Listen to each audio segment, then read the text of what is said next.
அழகியே உனை போலவே அதிசயம் இல்லையே.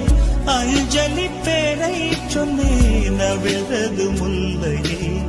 கார்த்திகை மாதம் போனால் கடுமழையில்